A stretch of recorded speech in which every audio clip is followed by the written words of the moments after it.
Astaghfirullah. Assalamualaikum warahmatullahi wabarakatuh. Bihamdillahi wassalatu wassalamu ala rasulillah wa ala alihi wa sahbihi wa mawalah wa la hawla wa la quwata illa billahi wa ba'du. Alhamdulillah, segala puja dan puji hanya milik Allah subhanahu wa ta'ala. Salawat dan juga salam kita hadiahkan kepada Rasul kita Nabi besar Muhammad sallallahu alaihi wasallam. Kita masuk pada halaman ke-110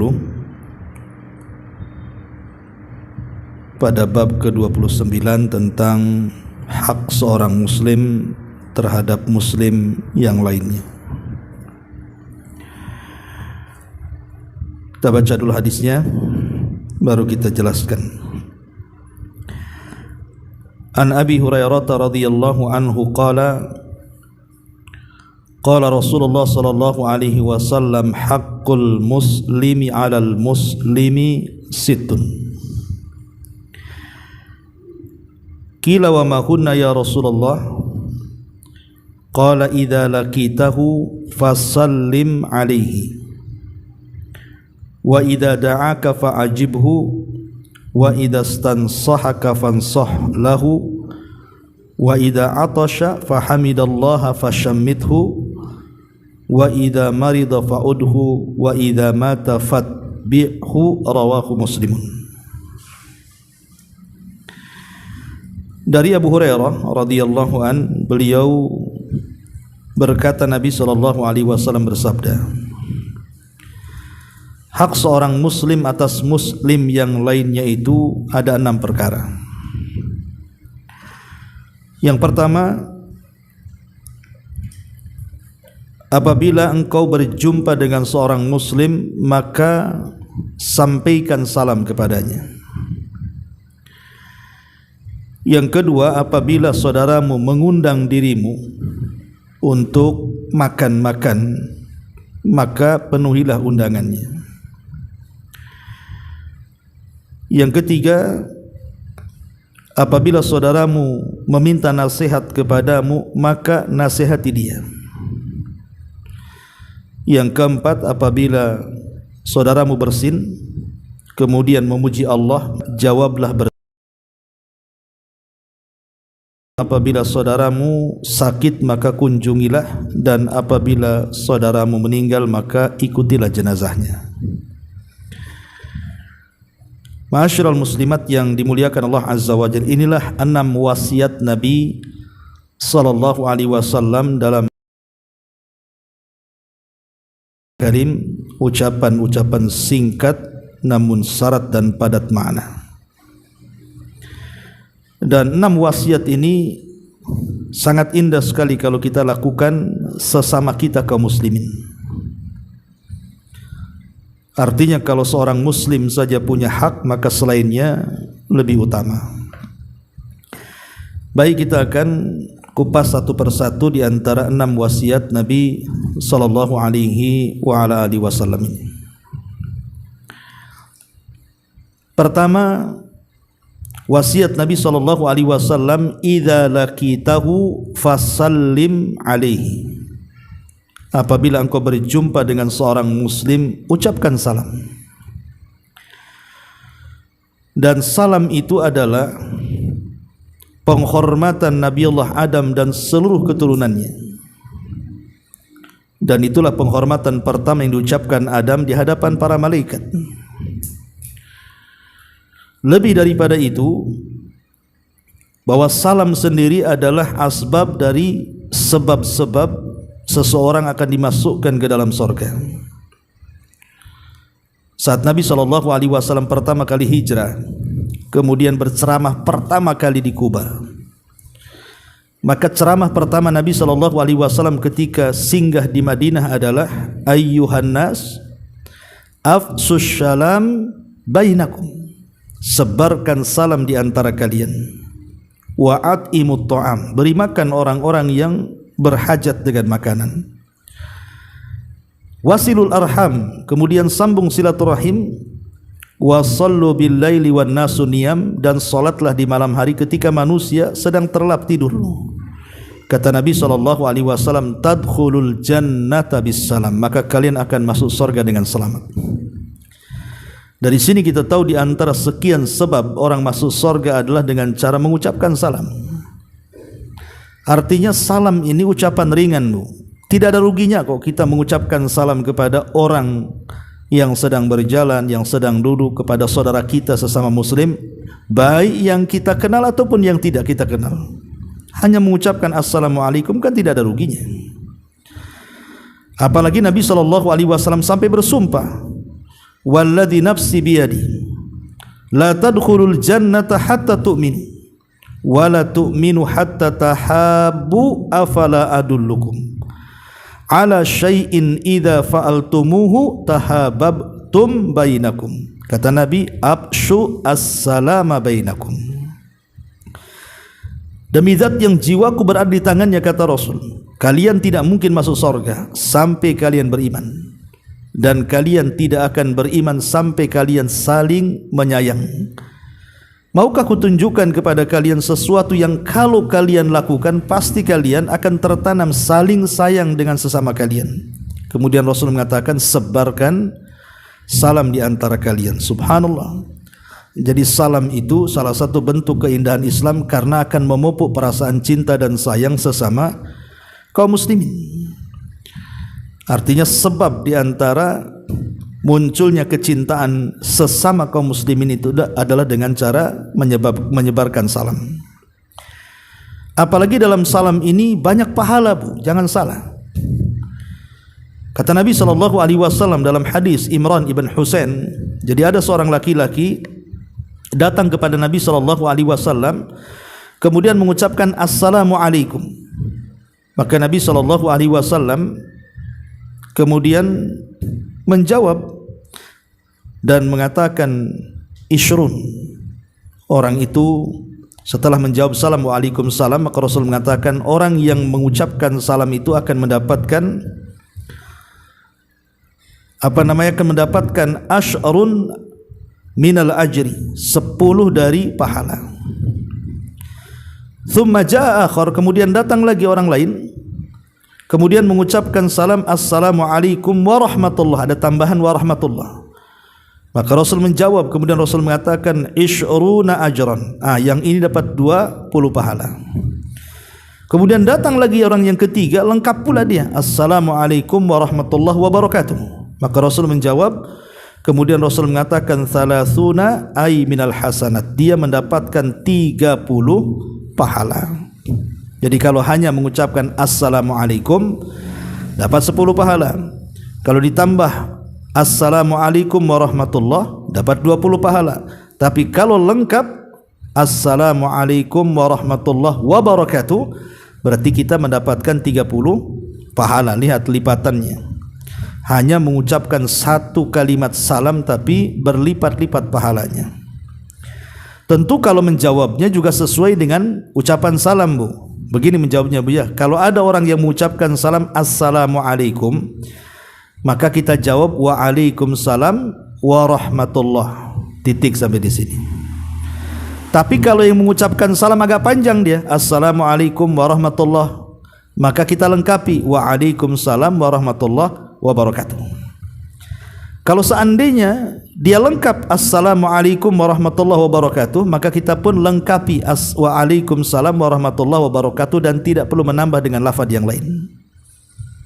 Begitu cara menjawabnya. Dari sini kita tahu bahwa salam ini akan mendapatkan segudang pahala. Lebih daripada itu juga, rumah kita akan diberkahi. Kalau kita masuk rumah mengucapkan salam, Bu, rumah kita ini akan penuh berkah, penuh kebaikan. Dan itu pesan Rasul kepada Anas ibn Malik radhiyallahu anhu mengatakan, ya bunai, idza dakhalta ala ahlika fasallim alaihin.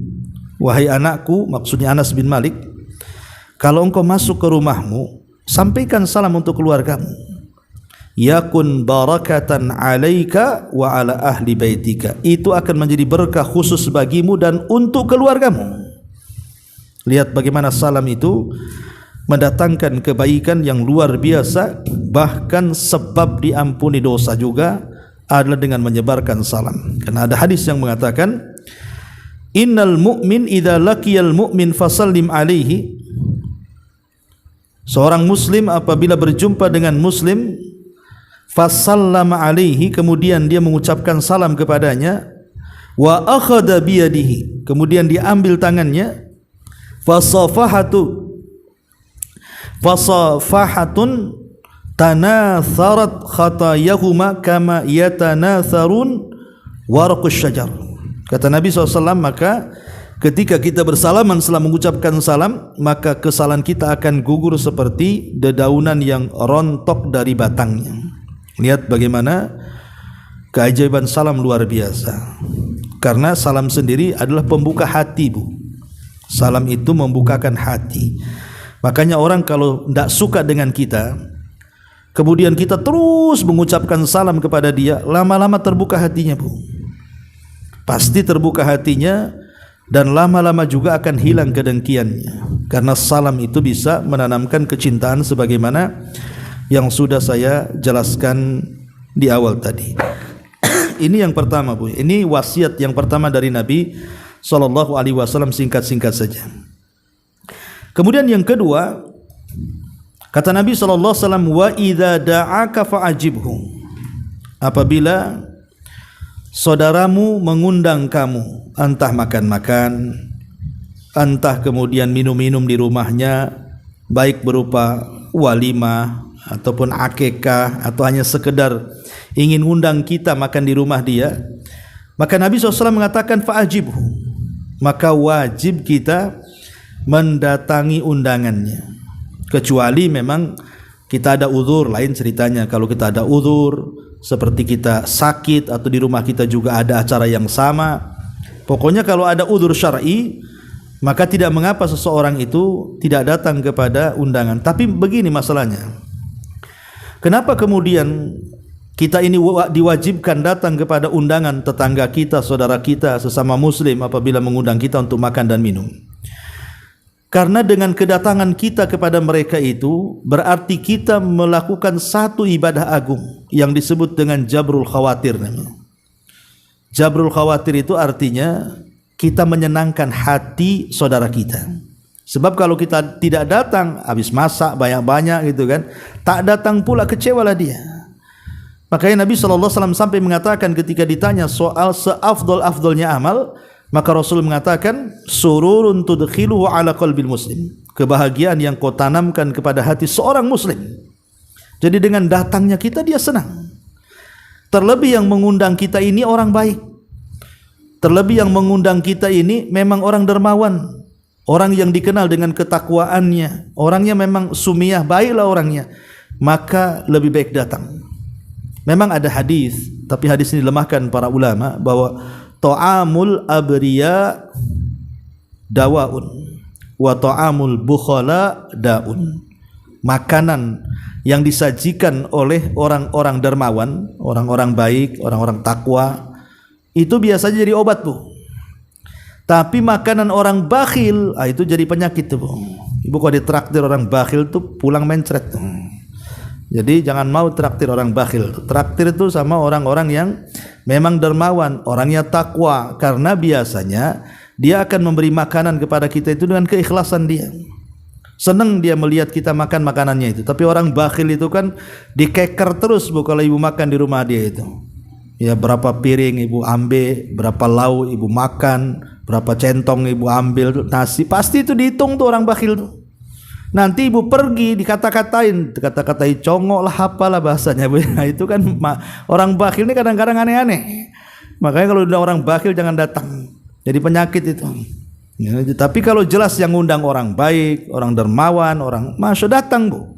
Karena itu jabrul khawatir, nama ibadah yang sangat agung, menanamkan kecintaan kepada saudara kita. Lain kalau sekarang ada uzur atau di tempat undangannya ada maksiat, nah, lain ceritanya. Di tempat ada khomernya di situ, ada ikhtilatnya, musik-musik dan macam-macam lah yang mengundang maksiat, ya wajar kita nggak mau datang, walaupun itu dalam bentuk akikah ataupun walimah gitu ya. Tapi kalau tidak ada maksiat di dalamnya, kita pun tidak ada uzur untuk datang, maka Rasul mengatakan, wa idza da'aka fa'ajibhu. Maka kalau seandainya saudara kita mengundang kita, maka kita wajib datang. Ya. Ma'asyiral muslimat yang dimuliakan Allah Subhanahu wa taala. Bicara soal undangan, jadi ulama membagi soal undangan seorang muslim itu, pertama, ad-da'watu ila walimatil ursyi. Kalau undangannya dalam bentuk walimah, ada orang nikah kita diundang, maka jumhurul ulama mengatakan wajib datang, kecuali karena ada udzur syar'i. Kalau tidak ada udzur syar'i, tidak datang undangan walimah bisa berdosa, bukan hukumnya wajib. Ya, itu mayoritas para ulama. Kemudian yang kedua, ad-da'watu li ghairi walimatil ursyi. Sekarang undangannya bukan untuk walimah. Ya, mungkin tetangga ini baru dapat rezeki gajian, kemudian masak-masak, kemudian ngundang kita makan-makan di rumah dia, itu kan bukan walimah, ya. Maka jumhurul ulama ya mengatakan bahwa hukum mendatanginya sunnah. Jadi lihat ya siapa yang ngundang. Kalau walimah urus wajib. Tapi kalau hanya undangan biasa makan-makan saja, diajak ke warung, ditraktir makan, itu hanya sunnah saja. Sunnah saja, ya. Tetapi sekali lagi bahwa yang harus dipahami, jangan sampai dalam undangan itu satu ada kemungkaran di dalamnya. Tidak boleh ada kemaksiatan. Ya. Tapi kalaupun seandainya kita harus datang karena mungkin ya nggak enak atau gimana, maka ingkar kemungkaran di situ. Tidak bisa dengan perbuatan, dengan lisan, tidak bisa dengan lisan, dengan hati. Ya. Kemudian juga bagaimana kalau seandainya undangannya yang undang bukan seorang muslim, umpamanya saudara kita dari non muslim, dia punya acara walimah, maka tidak wajib datang, karena kan mendatangi undangan makan itu hak seorang muslim bagi muslim yang lainnya. Kalau yang undang non muslim ya tidak wajib datang. Datang nggak apa-apa, nggak datang pun tidak ada masalah kan itu. Ya. Kemudian juga yang harus dipahami, lihat makanan dalam walimah itu. Apakah makanan itu halal, makanan itu haram, makanan itu mubah atau tidak. Nah, ini jadi perhatian juga kan itu. Kalau di situ ada yang memudaratkan, umpamanya ada makanan-makanan yang diharamkan Allah Azza wa Jalla, jangan makan di situ. Enggak boleh. Ya. Ma'asyiral muslimat yang dimuliakan Allah Azza wa Jalla, intinya bahwa undangan kepada walimatul urus itu wajib, tapi kepada selain walimah itu tidak wajib, itu rinciannya. Tetapi sekarang masalahnya Bu, kalau kita ini ikut di grup WA umpamanya kan, kemudian di situ diumumkan undangan kepada seluruh grup bahwa hari ini, tanggal ini, bulan ini, tahun ini akan dilangsungkan pernikahan anaknya Fulan bin Fulan dengan Fulanah bintu Fulanah. Apakah kemudian undangan yang bersifat umum di grup-grup WA atau grup-grup Facebook, Instagram atau itu wajib? Maka para ulama mengatakan, ini ulama kontemporer ya, karena ini kan nggak ada di zaman Nabi, mengatakan tidak wajib. Tidak wajib datang walaupun walimah, karena itu undangan umum. Lain kalau seandainya dia mengundang itu secara khusus, masuk ke WhatsApp pribadi, nah berarti dia ingin kedatangan kita tuh, maka itu baru wajib. Wallahu a'lam. Ini wasiat yang kedua. Kemudian wasiat yang ketiga, wa idzastansahaka fansah lahu. Apabila saudaramu meminta nasihat kepadamu, maka nasihati dia. Dan nasihat itu artinya hubbul khairi lil ghairi. Ingat Bu ya, nasihat itu karena kecintaan kebaikan terhadap saudaranya. Jadi niat nasihat itu karena kita cinta dengan kebaikan. Namanya hubbul khair, cinta kebaikan lil ghairi, kepada orang lain. Itulah definisi nasihat. Ketika definisi nasihat ini betul-betul karena kecintaan seseorang kepada kebaikan untuk disebarkan kepada orang lain, maka insya Allah nasihatnya pun tidak mungkin menyingkap aib saudaranya. Karena ada orang yang menasihati tidak sedang menasihati, tapi sedang membongkar-bongkar aibnya. Nggak boleh seperti itu. Makanya kenapa dalam nasihat itu harus betul-betul satu, seperti ibu sedang bercermin dalam kaca dan ibu sedang menasihati ibu sendiri dalam kaca tuh. Jadi ketika kita nasihati saudara kita itu sama dengan sedang menasihati diri sendiri, gitu maksudnya. Kenapa? Karena bertolak dari hadis Nabi SAW, la yu'minu ahadukum hatta yuhibba li akhihi ma yuhibbu li nafsi. Tidak sempurna keimanan seseorang sampai dia bisa mencintai saudaranya seperti dia mencintai dirinya sendiri. Jadi menasihati orang itu sebenarnya dia sedang menasihati dirinya sendiri sebenarnya. Nah, sehingga ketika itu yang terjadi pasti dia akan mengaca, tidak akan berlebihan nasihatnya, dia akan tahu diri. Kemudian juga yang harus dipahami, karena nasihat ini kan untayan-untayan kalimat, Bu. Terkadang ada orang niatnya baik, tapi karena kata-katanya kurang baik nggak terima tuh. Makanya niat yang baik juga harus diiringi dengan kata-kata yang baik, yang santun. Kalau tidak sanggup diam. Kemudian lihat waktu, lihat tempat, lihat suasana. Kata Abdullah bin Mas'ud radhiyallahu an, hati manusia itu terkadang ada iqbal, ada idbar. Terkadang satu sisi di hari-hari, di waktu-waktu tertentu dia menerima nasihat. Tapi di waktu-waktu tertentu, di hari-hari tertentu dia tolak pula nasihat itu. Walaupun nasihatnya indah, walaupun nasihatnya baik. Karena hati manusia itu kadang ada futurnya, kadang ada semangatnya, kadang ada menerimanya, kadang ada menolaknya. Maka penting melihat memperhatikan waktu, tempat, kondisi, keadaan, itu penting dalam memberikan nasihat, termasuk juga memilih diksi kalimat yang baik, mana yang layak diucapkan, mana yang tidak, dan begitu seterusnya. Karena bagaimanapun niat nasihat itu adalah menyampaikan kebaikan kepada orang lain. Jangan sampai kebaikan itu diterima sebuah keburukan karena salah penyampaian. Tapi yang jelas bahwa ini hak seorang muslim. Kalau ada saudara kita datang kepada kita, tolong nasihati saya. Nasihati walaupun hanya sepatah kata, ittaqillah, bertakwalah kepada Allah. Walaupun hanya mengatakan seperti itu. Karena dia sangat percaya dengan kita kan? Percaya dengan kita. Tetapi ingat, Bu, orang yang meminta nasihat itu terkadang dia menceritakan aib-aib yang sebenarnya tidak boleh kita dengar. Makanya adab ibu kalau hendak menasihati dan dia hendak curhat kepada ibu, maka ibu harus memegang rahasianya.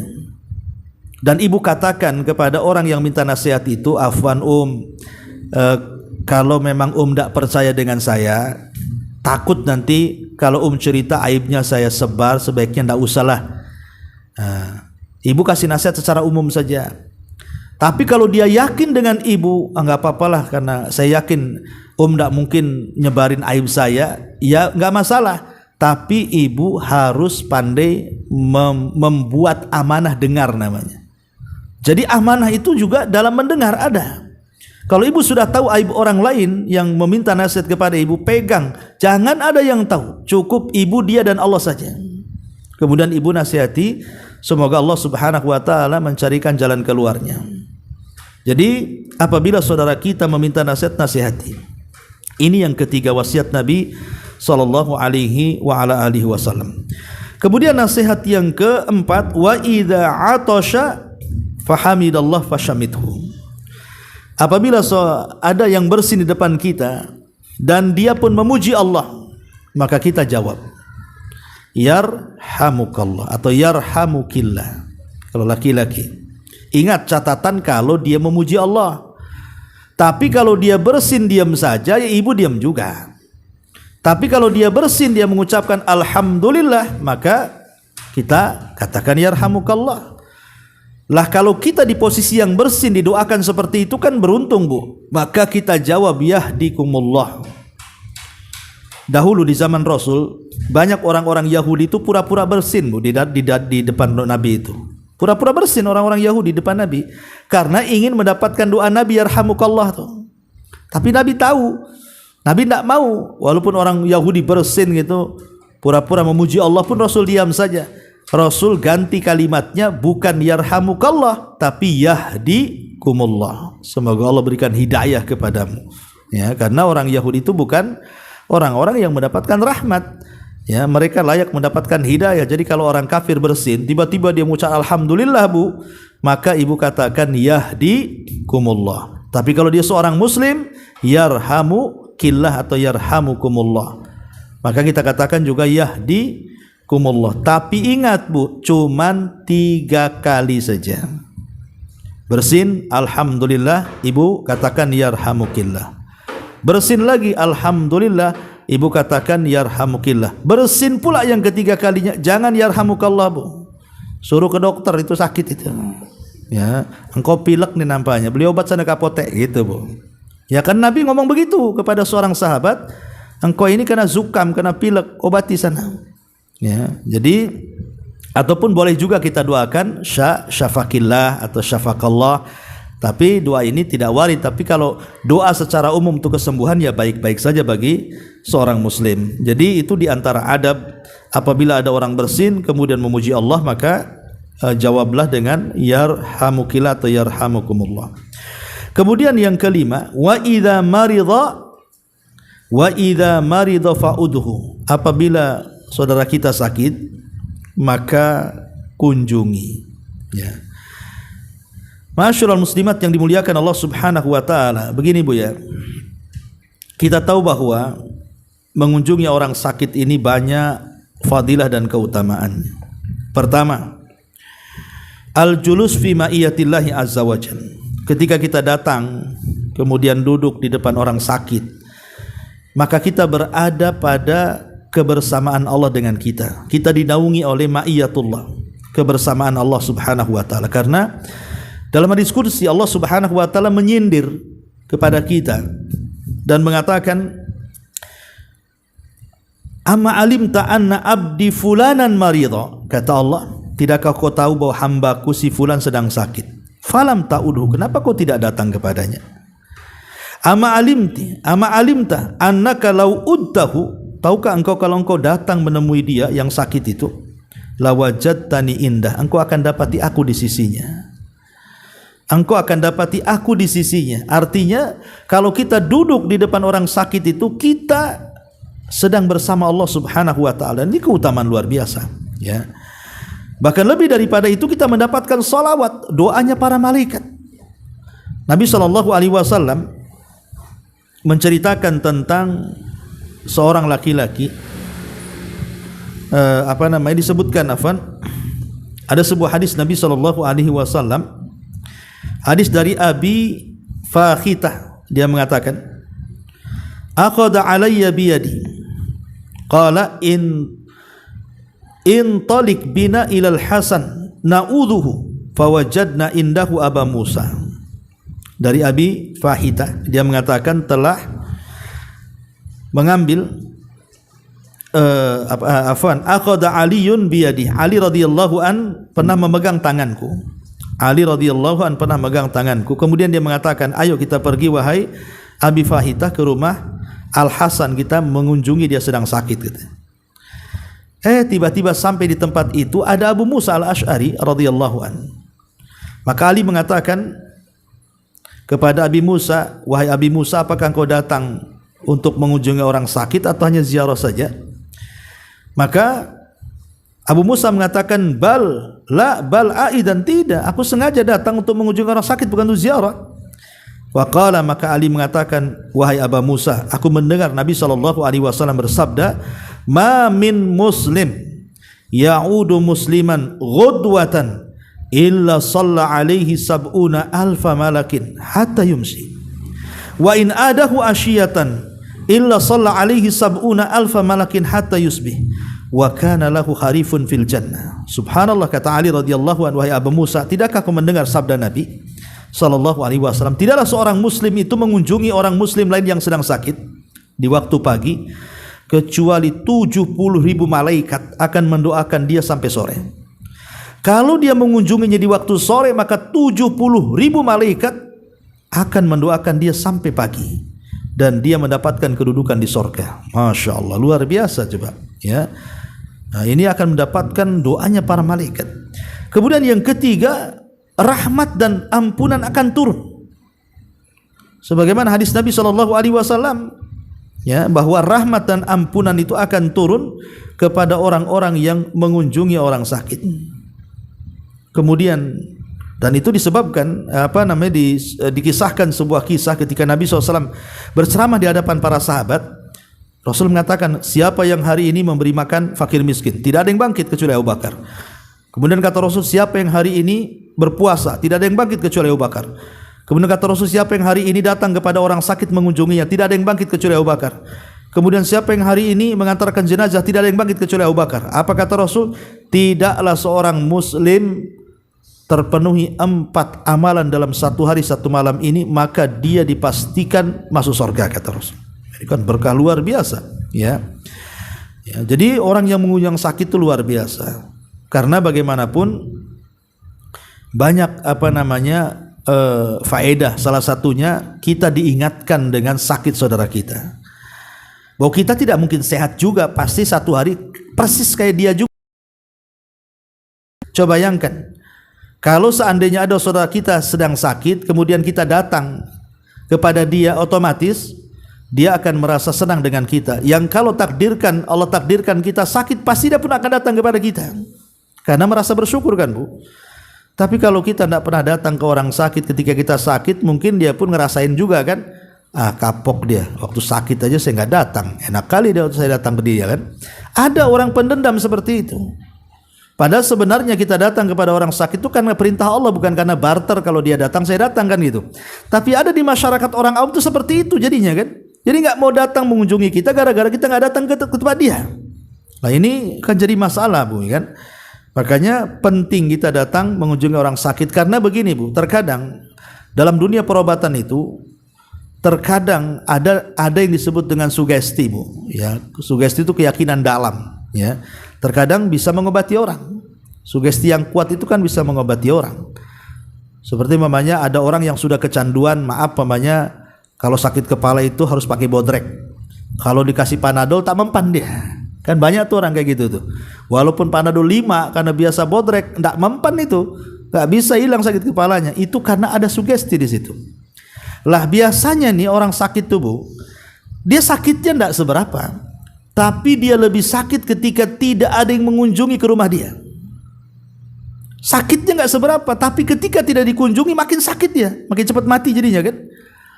Jadi itulah kenapa kemudian kita datang ke orang sakit, salah satunya adalah menyebarkan kebaikan, menyenangkan hatinya, bisa sekalian takziah, menyabarkan hidup dia supaya lebih sabar, lebih bisa lagi menghadapi musibah. Katakan kepada dia, ini adalah takdir Allah, kau akan dapat pahala dan macam-macam.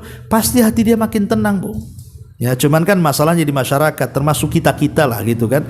Kadang-kadang mengunjungi orang sakit itu sekali di waktu sakit, 2 kali di waktu mati biasanya.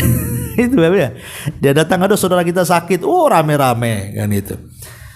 Habis itu enggak datang lagi. Datangnya itu ketika ada pengumuman di masjid, innalillahi wa inna baru sibuk. Jadi cuma 2 kali saja, waktu sakit, waktu mati gitu ya. Harusnya kan tidak demikian. Justru ketika dia sakit itulah kesempatan kita ini.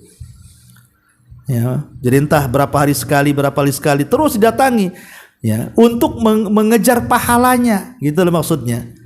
Karena kapan lagi kita ini beribadah dengan pahala segudang ini kecuali ketika ada saudara kita sakit kan? Nah, itulah kesempatan kita mengejar pahala. Kita datang lo cari pahala ke situ, bukan cari orang sakit. Ya orang sakit sekalian kita ruqyah, sekalian kita doakan. Ya walaupun demikian tentu namanya orang sakit itu kan ada waktu istirahat, jangan sembarang waktu, ya pilih waktu yang munasib, yang baik. Kemudian juga tanya kondisinya, kemudian juga kalau bisa meruqyah ya ruqyah dia, jangan nunggu diminta gitu ya.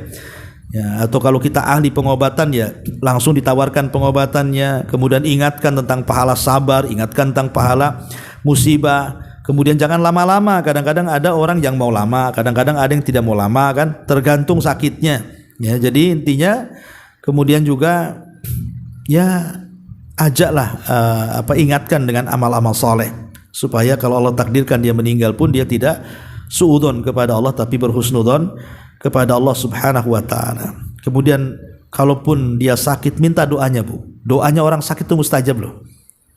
Ibu setelah mendoakan orang sakit, minta doa dia, karena doa orang sakit itu mustajab berdasarkan firman Allah Subhanahu wa taala kan. Amman yujibul muttarra idza da'ahu wa yaksifus su wa yaj'alakum khulafa al-ardi ailahum Allah. Siapa lagi yang akan mengijabah doa orang yang kesulitan? Orang sakit itu orang sedang kesulitan, itu mustajab doanya, minta doa kepada mereka, ya. Ini yang kelima dan yang terakhir, wa idza mata fattabi'hu, apabila saudara kita meninggal dunia maka ikutilah jenazahnya. Dan ingat Bu, tentu mengikuti jenazah ini sunnah bagi laki-laki, tidak disunnahkan bagi wanita. Karena saya udah 2 kali menyaksikan ada orang yang guling-guling di kuburan tuh. Ya, saya 2 kali ngantarin jenazah, nguburkan. Ketika sedang memberikan nasihat di kuburan, beberapa kalimat gitu ya, dan mendoakan, itu ada ibu-ibu yang guling-guling, ada mak-mak itu sampai jerit-jerit di kuburan. Nah, itulah makanya kenapa wanita itu sebaiknya di rumah saja, biar laki-laki yang datang ke kuburan, ya. Dan bagi laki-laki atau bapak-bapak, ibu sampaikan ilmunya, ya, tentang kewajiban seorang laki-laki kalau datang ke kuburan itu. Apa saja kewajibannya seorang laki-laki itu? Pertama, dia harus mensolatkan si mayat. Bilang sama bapaknya, kalau ada orang mati itu solatkanlah bang sana, ya. Kemudian yang kedua, ikuti dari tempat solat ke kuburan, ikuti, ya. Kemudian sampai di kuburan, tunggu sampai dipendam, sampai dikubur, baru kemudian berdoa dengan 2 doa. Pertama, minta supaya dosa-dosanya diampuni. Yang kedua, minta supaya jawabannya mantap ketika ditanya mungkar dan nakir. Kalau proses 3 perkara ini dilakukan, maka bapak itu akan mendapatkan 2 pahala gunung Uhud. Menyolatkan dapat 1 qirat, menguburkan dapat 1 qirat. Kalau digabungkan 2 qirat, 1 qirat itu sebesar gunung Uhud tuh pahalanya. Kan luar biasa, Bu. Ya, makanya kenapa kemudian mengikuti jenazah ini juga satu perkara yang sangat agung dalam Islam. Karena Nabi SAW mengatakan dalam sebuah hadis, man syahidal janazata hatta yusalla 'alaiha atau yusalli 'alaiha falahu qirat, wa man syahida hatta tudfana falahu qiratan, qila wa mal qiratan, qala mithlal jabalainil azimaini, muttafaqun alaihi. Barang siapa yang hadir menyaksikan jenazah kemudian menyolatkannya, maka dia dapat 1 qirat, dan kalau sampai menguburkannya dapat 2 qirat. Ditanya oleh sahabat Rasul, 2 qirat itu apa? Maka Rasul mengatakan seperti 2 gunung besar, dalam riwayat seperti gunung Uhud. Wallahu a'lam. Ini diantara 5 wasiat yang diajarkan Nabi sallallahu alaihi wa ala alihi wasallam. Lebihnya ibu baca sendiri karena sudah saya ringkas di sini. Tapi sebelum saya tutup, ya, silakan kalau mau bertanya.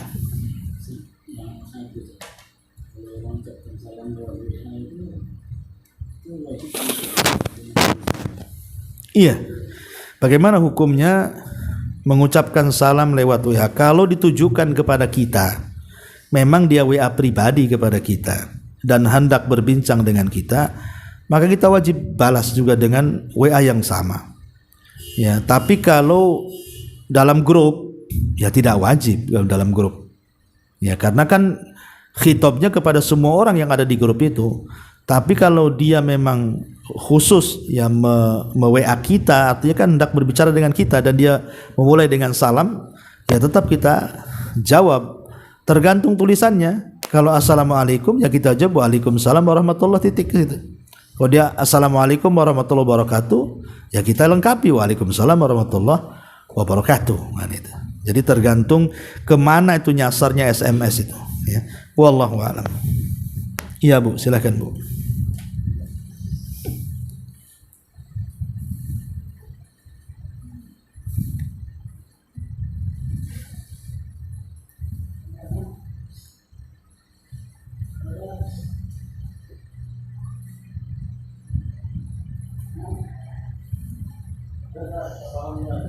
Alhamdulillah. Ini ada pertanyaan dari WA nih, dari YouTube. Kalau dulu orang pernah mencuri dan sekarang orang yang dicuri dulu nggak tahu orangnya kemana, bagaimana agar terhapus dosa orang yang mencuri? Ya, kalau memang tidak ada orangnya yang kita ambil barangnya, sementara kita sudah bertobat kepada Allah Azza wa Jalla, maka kita sedekahkan dan diniatkan kepada orang yang kita curi barangnya itu. Jadi kalau umpamanya dulu kita mencuri uang 1 juta, kita sudah hijrah, sudah tobat, ingin dibalikin, tahu tunda, nggak ada pula orang yang dicari ke sana kemari, saudaranya pun tak ada, anaknya sudah nggak ada, walinya nggak ada, intinya nggak tahu di mana raibnya. Maka yang 1 juta sedekahkan, kemudian diniatkan pahalanya kepada orang yang kita ambil uangnya. Nah, begitu cara pengembaliannya. Ya. Wallahu alam. Tapi kalau seandainya seseorang itu ketahuan pamannya ada walinya, ada anaknya, ada keluarganya, ya dikembalikan. Tapi kalau kita malu mengatakan saya mencuri, ya nggak usah ngomong, bilang aja ini hadiah atau dulu pernah pinjam. Pokoknya dengan bahasa supaya tidak membuat hatinya sakit gitu ya. Boleh atau ditransfer gitu, kan nggak tahu jadinya ya. Wallahu alam. Subhanakallahumma bihamdika asyhadu an la ilaha illa anta astaghfiruka. Oh, ini ada pertanyaan lagi nih. Ntar dulu ya kita jawab yang di WA-nya, yang di YouTube. Kalau kita tidak mau kunjung orang sakit, apa hukumnya? Berdosakah? Ya. Ya, ini kan hak seorang muslim bagi muslim yang lainnya. Jadi kalau ada saudara kita yang sakit, maka hak seorang muslim itu harus dituntut. Ya, kita datang kepada orang yang sedang sakit itu. Adapun hukumnya apakah dia wajib ataukah dia sunnah, Syekh bin Baz rahimahullahu taala pernah ditanya tentang masalah hukum mendatangi orang sakit. Beliau mengatakan sunnah muakkadah. Beliau mengatakan bahwa sebagian ulama gitu ya yang ma'ruf mengatakan bahwa itu adalah sunnah muakkadah. Tetapi ada juga yang mengatakan bahwa mengunjungi orang sakit saudara kita sesama muslim itu bukan sunnah muakkadah, tapi sampai kepada tingkat wajib. Tingkat wajib. Kenapa? Karena ada perintah. Sebagaimana hadis Bukhari itu, udul marid. Udu ini fi'lul amr, kunjungi. Ya, kunjungi orang sakit. Dan dalam bahasa usul bahwa sebuah perintah itu hukumnya wajib kecuali ada yang memalingkan. Tapi sekali lagi sebagian ulama mengatakan adalah sunnah muakkadah. Tetapi ada yang mengatakan sampai kepada fardu kifayah, artinya kalau sudah ada yang mengunjungi berarti gugur bagi yang lainnya. Berarti ada 3 hukum nih. Pertama ada yang mengatakan wajib, ada yang mengatakan sunnah muakkadah, ada yang mengatakan fardu kifayah, sebagaimana yang dikatakan Syekhul Islam Ibn Taimiyah dalam kitabnya Al-Ikhtiyarat. Ya, tentu semua masing-masing ada dalilnya. Ya, walaupun hadis Nabi SAW, hakul muslim ala muslim, hak seorang muslim atas muslim yang kita baca ini menunjukkan tentang wajibnya 6 perkara tadi secara zahir gitu ya. Tapi ada juga yang memahami itu fardu kifayah, sama dengan memberi makan orang lapar, sama dengan membebaskan budak, dan begitu seterusnya. Bahkan Imam Nawawi mengatakan tidak wajib, tapi hanya sunnah, tapi minimalnya sunnah muakkadah. Itu kata Imam Nawawi. Tapi Syekhul Islam kalau tidak salah Syekh Utsaimin rahimahullahu taala, dia mengatakan bahwa mengunjungi orang sakit itu wajib kifai. Kalau Syekh Utsaimin mengatakan wajib kifayah. Kalau umpamanya satu kampung ini sebagian mereka sudah berkunjung, berarti gugur bagi yang lainnya. Wallahu alam, kalau saya pribadi sih tidak sampai wajib. Ya. Taib, sampai di sini kita tutup. Subhanakallahumma bihamdika asyhadu an la ilaha illa anta astaghfiruka wa atubu ilaik. Allahu taala alam. Assalamualaikum warahmatullahi wabarakatuh.